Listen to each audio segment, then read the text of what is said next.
On Chris Deals With It, I talk about the frameworks and methods I use to clear personal, creative, and professional roadblocks. My goal is to help others bridge the gaps between where they're at now and what they want to achieve. If you're new to the show, I'm an engineer, writer, parent, game designer, leader, and reader who leverages that experience to develop creative solutions to problems. An AI statement that all elements of this episode are products of the author, Chris Kreuter, and made without the use of any AI tools. Welcome to episode 61 of Chris Deals With It, Working with a Recruiter. My guest today is Andrew Stahl, who founded his executive recruiting firm in 2014. This year, his firm celebrates 10 years of service to the global rail industry. I'm proud to have been counted among their many clients, having their help to land a previous but wonderful position at a firm that fit my skills, personality, and career aspirations at the time. Andrew and I have a two-part conversation. This episode introduces the ins and outs of working with a recruiting firm. We learn about the important role they play in railroading and many other industries. We'll take into account the perspectives of candidate, recruiter, and the employer. Then in episode 62, we're going to explore the amazing industry of railroading and public transit, where we've both enjoyed rewarding careers. For more information about Andrew Stahl and his recruiting firm, check out their website at stahlrecruiting.com. That's STAHL recruiting.com. As well as the free episode notes at chriskreuter.com. That's CHRISKREUTER.com. All right, let's get into our interview with Andrew Stahl. Andrew, welcome to the show. Thanks. Thanks for having me, and happy Friday. Introduce yourself, your firm, and some of your career high points. Sure. My firm's Stahl Recruiting, Andrew Stahl Executive Recruiters, formally.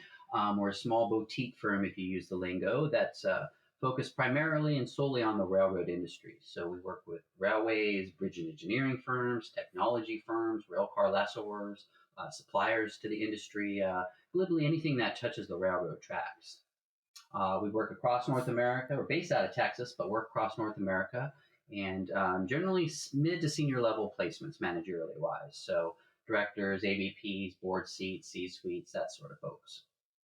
What led you to becoming a recruiter and founding the company? Oh my gosh, totally tangential route. I went to college on a music scholarship, segued into economics, decided that was a really interesting arena, went to graduate school, and then when I came out, structured financial derivatives of all things, nothing I was really aiming for. And long story short, through a bunch of iterations, we were bought out by a multinational, and they moved us to Chicago from California, where arguably we should have been in the first place. And nonetheless, it was a different flavor. It was more corporate than I was used to, working as a startup and working with one of the co-founders and whatnot. So long story short, I had an interest in the railway industry. I did research with professors during graduate school, and I reached out to an executive search firm to place me. And they said, well, gosh, you've never been a conductor, don't have boots on the ground, rail industry. Why don't you come join us? And that got me into the fold. And learned the trade there. And growing up, my parents were very entrepreneurial. They bought and sold motels and properties and whatnot, and really kind of wanted to forge that same path. So in 2014, I opened up my own agency specific to the rail industry. Yeah, so you talked about your firm being based in Texas and some of your focus areas, but anything else that you want to talk about, some of the history of how you've grown since 2014, or any career highlights? Well, I think is like anytime, probably any entrepreneur or someone starts their own firm, it's you always swallow a couple times before you jump from the nest, so to speak. It's always a leap of faith. Yeah. It's a lot of work, it's a lot of effort, but it's very, very rewarding. The firm's grown; it's grown continually. Most importantly, I like the arena I operate in. Truthfully, we're specific to the railroad industry, but I really wouldn't feel like I'd have the same flavor of intensity if I was in pharmaceuticals or aeronautics or whatnot. And nothing against those folks or those industries, but I really have a draw to the railroad industry. I love it. It's very important to commerce. It's important to our history. It's an integral to everything that we do. So I like the importance aspect, and that feel like you're altruistically contributing to the greater good, if you will, of things. You're furthering the country, furthering the industry, and furthering people on their own individual career trajectories. No, it's definitely an incredible industry, and we're definitely going to unpack the railroading portion here later in our conversation. But we'll talk about working with a recruiter. I think at high level, this is probably something that's applicable across industries. Although, as much as we'd love to recruit people into our industry, Why would an employer decide to hire any kind of recruiter versus like a job board or a posting site like Indeed or ZipRecruiter, or job placement services that might be temporary to hire? Sure, sure. Well, I guess working at a high level down, it's tough to find the right people, and it's a whole separate job to fill a role, and it's costly to fill the role, so to speak, with someone that's not a good long term fit or doesn't have the right skill set. So at a very high level, it's a tough task, if you will. But there's several reasons I think companies reach out to recruiters for, even if they have own internal HR teams that do that as part of their job description. One is they really don't want to tip off their competitors to the movements they're making. There also could be maybe they're replacing a high level person Hmm. inside that's not performing well and they don't want to tip that person off. The time and effort can be considerable. And I think a lot of the roles that we receive are very targeted and very nuanced. So putting an advertisement in the paper or LinkedIn or a ZipRecruiter or whatnot, nothing against those, of course, but um, they're so pointed that the probability of finding that individual is probably really, really limited. And the other thing too, I would say is again very high level. A lot of the folks that we reach out to and sort of tap on the shoulder, having developed relationships with them, are oftentimes successful and happy in their roles. They're not looking to want ads. They're not beating the brush for their next job. They're Hmm. moving along, running their teams, and happy. And so part of our role is to introduce them to other opportunities that may further their career or whatever their trajectory is, if you will.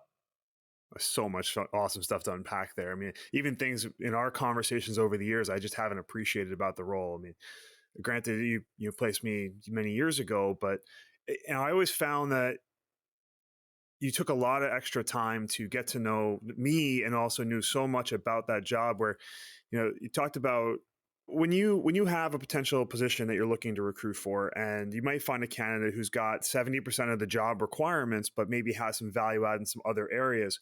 How do you go about finding identifying those gaps on either side and communicating it to both parties? Well, use your word. There's a lot to unpack there. Um, I guess from the big picture down, you want to know both sides. Both sides have a personality. I almost glibly liken this to like an executive dating service. I don't mean to diminish it too much, but there's a lot of the personal chemistry and synergies that really are key to this.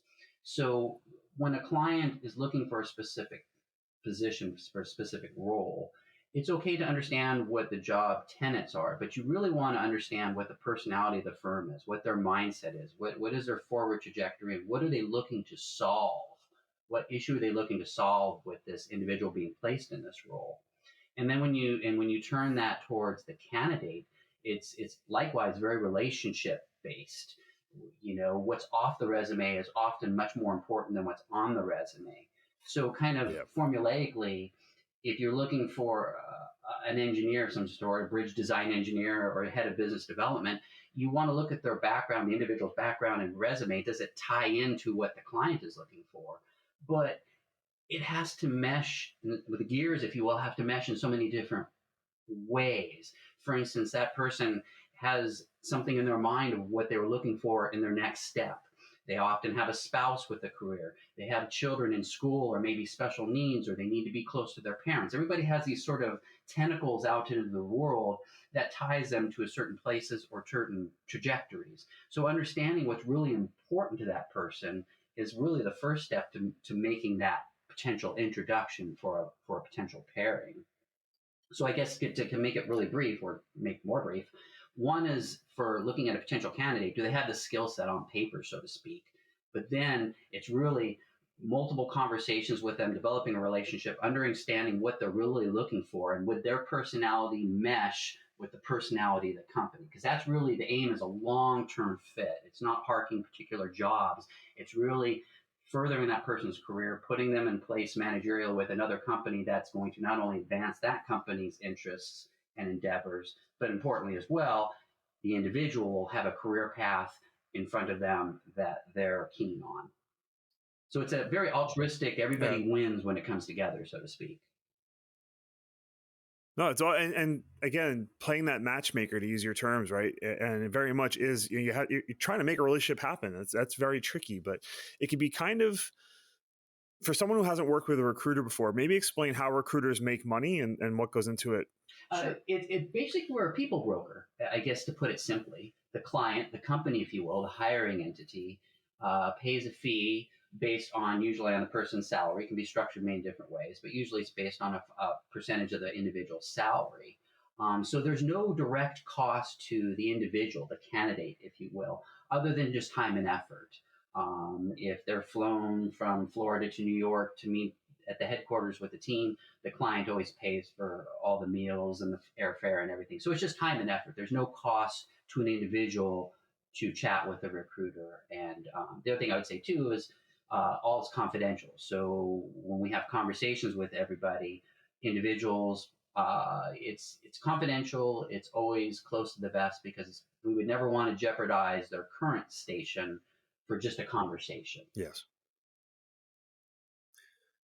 Now, do you, again, you work for the hiring firm, but what kind of guarantees do you need to provide them? Maybe some of the basic frameworks for contracts that you have with them, just to, again, more to Sure, educate sure, people on the sure. recruiter role. Obligations, I guess, is it's based on what's within the contract, the four corners of the contract.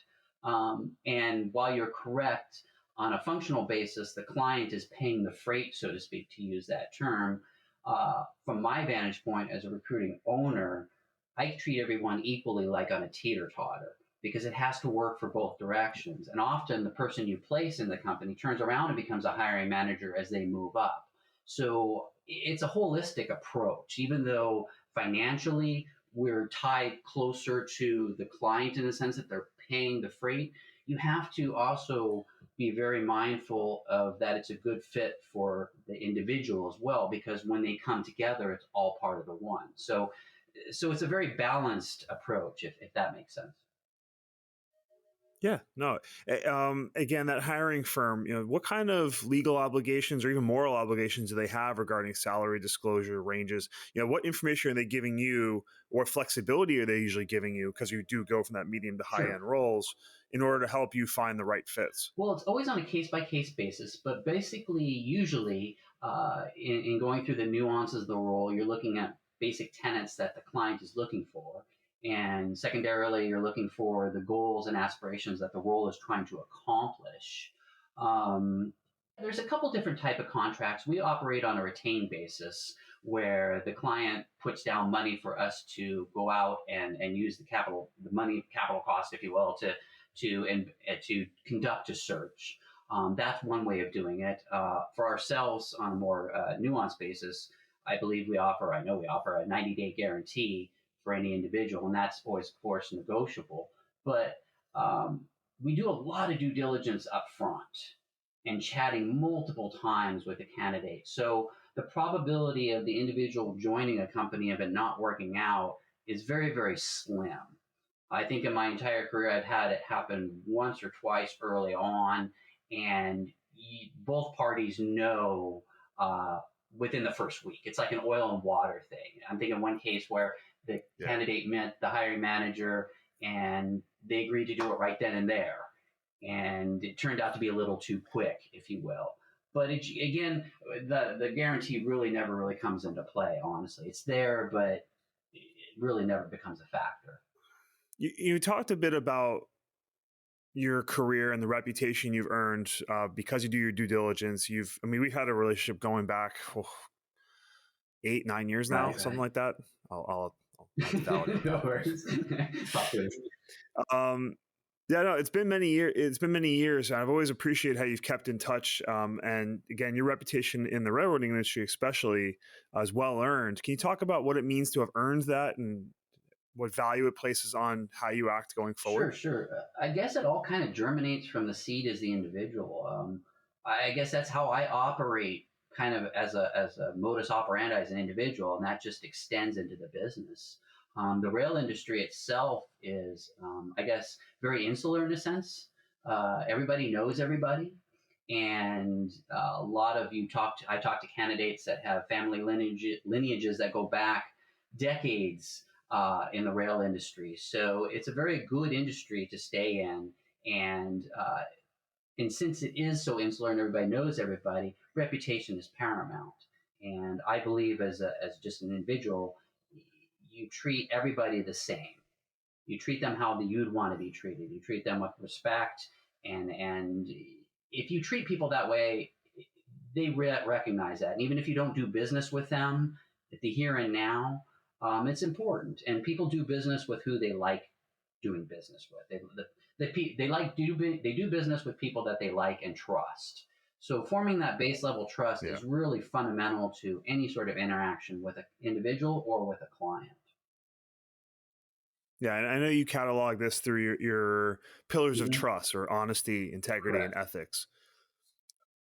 Really quick, I mean, a big part of a recruiter's job is obviously your network. You just spend all day basically fostering, Mm-hmm. keeping up with people, even though they may not necessarily be clients, which is the case of Right. our relationship past that job placement many years ago. What methods do you and your team use to keep in touch with people, track important life details, and really continue to foster those connections even after the job is Sure, sure. placed? No, it's a very much a long arc. Folks we talk to, we tend to stay in contact with, whether it's through phones, whether it's emails, texts, Christmas cards. They will reach back out or send referrals. So it's always a constant touch in a long arc, if you will. People go through changes. They have life events. They pick up and move. Things happen, and so staying in touch with them, it builds credibility too, because you know that individual more often, or you know them to a greater degree, if you will. And I guess another way of putting it, it's not transactional. I guess if I was to go kind of Yeah. negative in a sense that recruiters don't always have a positive reputation, in the sense that they give off the vibe to the individual that they'll only talk to you if they've got a job order for you right here and now. And if you're not useful to them right here and now, it's manana. They don't have time for you. And Yeah, people see through that pretty I quick, think so, right? and I think so. Maybe in their defense, that's the maybe it's more of a quick turn sort of modus operandi that they operate their business in. But my business is much more of a higher level, longer arc to things. I keep using that term again. So when you're placing someone as a VP of sales, it's not going to be done in 2 hours. So it's longer, and getting to know that person over time helps you identify potentially really good opportunities for them that would be a great fit, career wise, family wise, culturally, the whole enchilada, so to speak. Yeah, but your Rolodex, to use a really Right, antiquated right. term, has got to be pretty full at this point, right?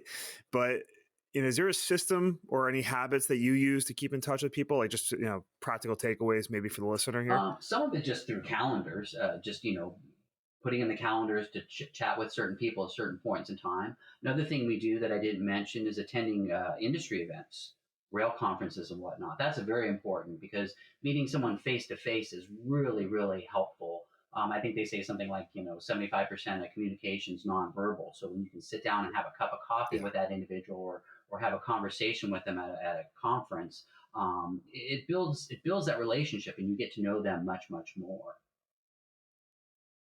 Yeah, and we've both been at those same conventions, and I know we talk on the phone every once in a while too, but especially at a trade show, you can run into probably 50, 60, Mhm. 100 different people in a day. I mean, do you keep a notebook with you? How do you kind of keep up with all that? Because that's a lot of Oh my conversations to gosh, keep in yeah, your I head. take copious notes because I talk to so many people. I'd never be able to keep Yeah. everybody straight for sure. So yeah, I take How do you track all those notes? I mean, actual, like, try to see some practical things here that you take away, even if you're not talking about working with a recruiter, but do you keep them all in a yes. digital form? Just keep Yeah, we've got a notebooks? whole What kind of tools do database you use? system for candidates and individual that go with the business, where all this information can be put into. And I should make mention as well, confidential. It's all confidential. But for me, Yeah. it's a lot of the nuances. It's not so much on the resume. It's individual likes, dislikes of the individual, things that are hobbies or interest, things that help me cue into who they are and what's important to them. And so when I have an opportunity from a client, I can look through my Rolodex, so to speak, and go like, oh my gosh, Gary, he mentioned wanting to move up here, and he's got this background, and I'll reach out to Gary and see what he has to say. And that's really a lot of it. It's a lot of it. Is that kind of a customized database you created? Is something you took off the shelf and converted to your Oh no, it's needs? it. There's systems out there. I forget the acronym for them. Yeah. I guess yeah, thank you. CRMs, Yeah, customer relationship exactly, managers. exactly. Yeah. Tailored specifically to recruiters, if you will, and their niches, but it's basically the same thing. Yes, a CRM system. So, yeah, one last topic I want to talk about, and this comes up thinking about recruiters and anyone looking for a new job, and it's become more and more prevalent over the last, I say, decade. It's We talked about the recruiter versus online job boards, but no matter what, it's going to come down to the person. What comments do you have on the impact of social media, as well as things like a LinkedIn profile, both from a job seeker's perspective, a hiring firm's perspective, and maybe where you have to interface between the two? Okay, let me think. From the top point, I would probably say the most important thing, or one of the most important things to say, is for job seekers out there. A lot of jobs are not posted. They're put out to recruiters. So no matter how hard you look, you'll never find those opportunities. There is So sure, sure, can I sure. cut in real quick and ask, like, can people just reach out to a job recruiter in their field if they're looking Oh, for an highly opportunity, recommend or is that. that Yeah. frowned upon? So for instance, How would they go about doing that? Maybe. we can go to our website. You can reach out and send us a message on text, or we're on different social medias, and as well as just phone calls. Just reach out and happen to have a conversation, learn about you, what you're looking for, and exchange. Basically, the individual will learn about us and our modus operandi and how we can possibly help them. And it's like a introductory call, I guess, if you'd say. It's like having a cup of coffee with someone. You get to meet them, learn about what they're thinking. And a lot of times they come with questions because they don't know. And you try to help and guide them as best you can. And then you just foster that relationship ongoing. If you have an opportunity, you can introduce to them at that point in time. You can go down that path. If it's something that they're aiming for that you don't have in the immediacy, you maintain contact going forward, and you keep them in mind, and you take notes and what's important to them. So when that opportunity comes down the line, so to speak, you can make that introduction and see if something grows from it. And just for listeners' sake, I mean, and to be Sure, sure. clear for them, that's not something you charge for. There's no obligation for them to go with you Nope. as a recruiter. Getting to understand things, that's just, they can just reach out to you, and there's no There's no obligation. long-term commitment on Yeah, either there's no side. financial cost to them, and all the conversations are confidential. And we just help people the best we can, basically. Awesome. And do you do any kind of due diligence on it? So let's say you have that Mhm. initial call, someone shows their interest. Do you wait? Do you just go and check out, see if they've just posted something crazy on social media, do a little background checks or anything like that before you would put them in front of a hiring firm or for a potential opportunity? Or is that something you kind of wait, and that the onus is on the hiring firm to do their due diligence on somebody? The onus is, so to speak, on the hiring firm, especially if it comes down to anything like background checks or drug tests or anything of that nature. Um, we do look occasionally. We don't generally take deep dives on things in that regard. A lot of the due diligence, honestly, is through multiple conversations. It's a bit of an art form. You just chat with the person at different points in time, and you have just ongoing conversations. And I think it's tougher for someone to keep subterfuge, if you will, over an elongated time. I think Yeah. and that's where it comes to. It's more of a comfort level. And as you chat with that individual more often, you understand more about their personality and where they would fit, and really what they're aiming for. And have you placed people that maybe have had issues in their past? Maybe they had some legal trouble in their past, or they got fired from a previous job, or they had a false start earlier in life, or a complicated situation. Have you ever had to deal with people like that who are looking for either a second chance or looking to really grow from a big setback? I can't think of any like criminal things off top of my mind, but in general, yeah, people reboot themselves or change different trajectories. And I was in sales and I want to go into engineering or whatever they wish to do, or they go through life changes with divorce or kids, and then they have sort of life epiphanies that they want to make changes. So yeah, I think it's just all part of the process. Everybody has a story. Everybody has a background. Yeah. Everybody's coming in with a perspective. So it's learning that individual, what makes them tick and what's important to them and their background, and really what they're trying to achieve, and try to, if I can't point them in the right direction directly, maybe segue them to someone else or point them towards information or something. I'm being kind of glib, but help them any way I can in a Yeah. sense. Well, so let's talk, one last Hmm. point there. You bring up, you have a very certain specialty in the railroading industry, the types of jobs that you're looking to hire for, the positions that people come to you with. Are there other recruiters, whether it be in our industry or other industries, that you have a network with as well that you might forward somebody on that's better suited for their, and maybe someone hires a different type of people in the Right, industry? right, right. I think of firms that do more staffing, or if they do like conductors or locomotive engineers or welders. I don't have a lot of connectivity in that arena. So for someone with that background wanting to do that, I will do my best to point them towards either companies that I know are hiring for that or other recruiters that work within that arena of the rail industry or skill sets or whatnot. No, that's just, I think it's good for the listeners to know that, hey, maybe that recruiter might not work, but I think, and this is going to segue into the next part of our conversation, but it can't hurt to ask Right. the question, right? And then you might get a connection through that person to where you're really trying to go. And that's something you've always been really good at in terms of taking the stock of the whole industry. You've got a very good grasp on kind of what's happening, who's talking to who, because you are at all the trade shows. You're keeping these connections to people throughout our industry on a regular basis. Again, even many years after their original placement.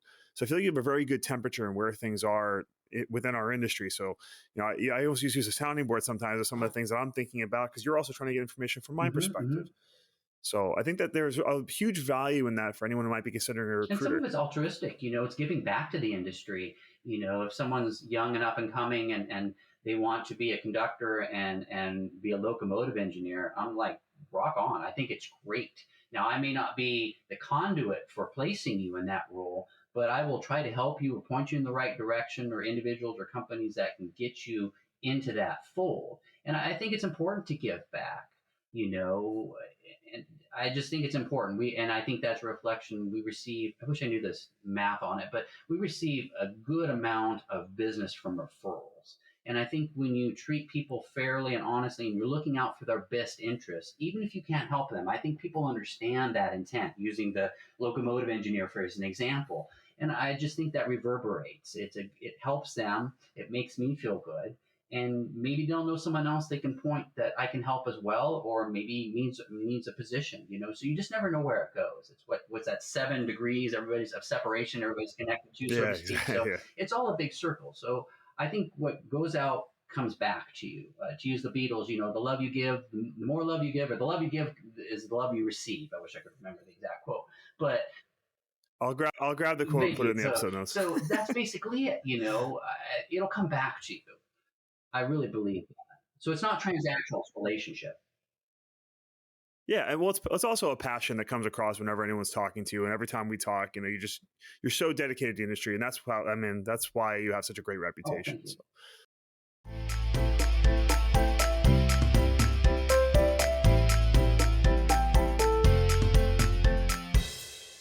If you feel that Chris dealt with it, I'd appreciate your support of the show by sharing it with someone who might benefit.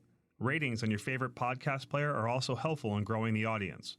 Visit chriskreuter.com for free downloadable PDFs with notes and resources from today's episode, sign up for the CDWI mailing list, or to send in your problems or requests for future shows. That's CHRISKREUTER.com, or use the link in the show notes.